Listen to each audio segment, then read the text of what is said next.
একটা ঘন জঙ্গলে একা থাকতো একটি শিয়াল। সে খুবই চালাক ছিল, কিন্তু সে কারো বন্ধু ছিল না। একদিন সে দেখলো একটা ছোট আহত পাখি মাটিতে পড়ে আছে। প্রথমে সে ভাবলো, আরে, এটা তো আমার খাবার হতে পারে, খুবই মজা করে আজকে এটাকে খাবো। কিন্তু পাখিটার কষ্ট দেখে তার মন নরম হয়ে গেল।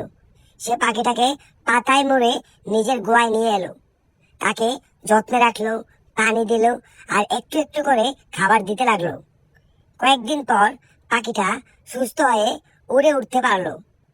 যাওয়ার সময় সে পাখিটা বলল, তুমি আমার জীবন বাঁচিয়েছ, আমি তোমার বন্ধু হয়ে রইলাম।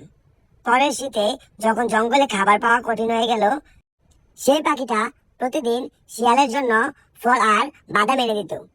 শিয়াল বুঝলো, সত্যিকারের বন্ধুত্ব শক্তি আর বুদ্ধির চেয়েও কম না।